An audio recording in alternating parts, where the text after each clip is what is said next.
Okay, we have a Aqua Rite electric chlorine generator, or it's a Hayward salt chlorinator, and we get no power whatsoever. Nothing comes on.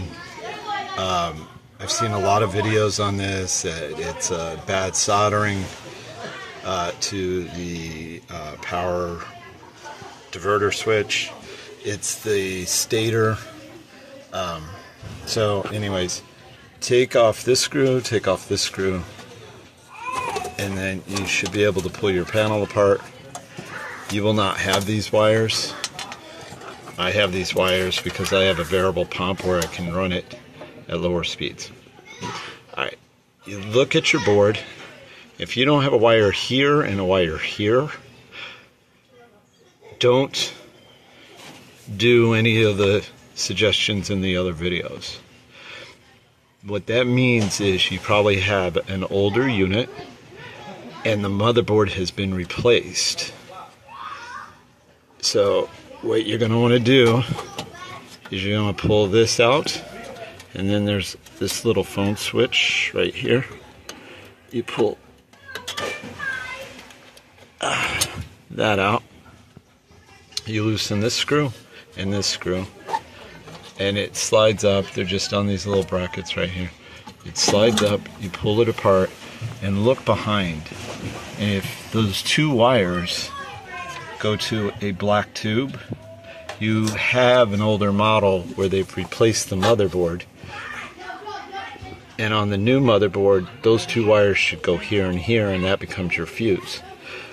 But sometimes they don't do that. So if you unscrew,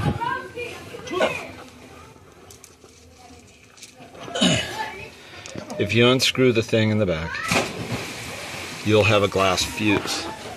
You can just look under your unit and save yourself a lot of time. So if you have this glass fuse and it looks like that, you've blown a fuse. It's a 20 amp. You can go buy 20 amp fuses and replace the fuse, and you probably won't have a problem. Or you can eliminate that old box and plug it into the newer fuse, and you don't need to go buy a glass fuse.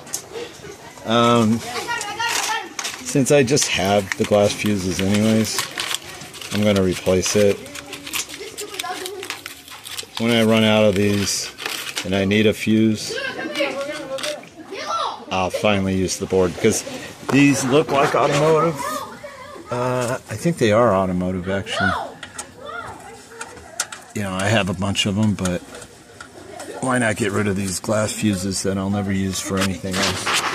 So, yeah, before you start checking the thermostat or stator or whatever, this round thing, and then there's a switch that goes bad. Before you do all that, keep it simple, right? Check your fuses.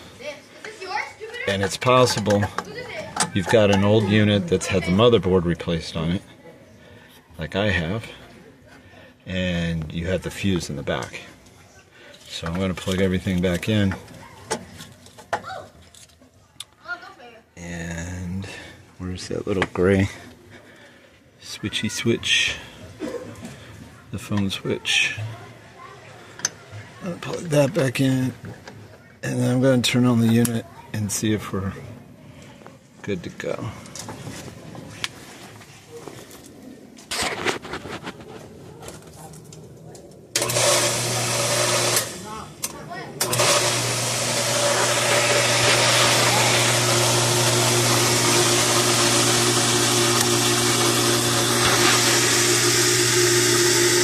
Yep, there we go. That fuse. I may switch over. That's just saying no flow when the system first kicks on.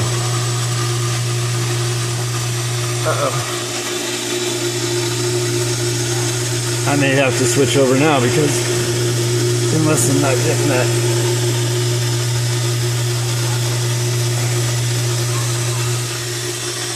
fuse all the way in there. There we go. Yeah. Alright, that's it. Pretty much like a $5 fix.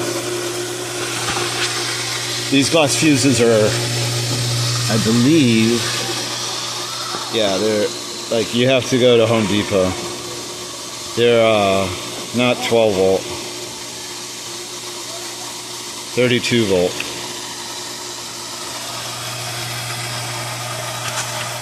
Good luck.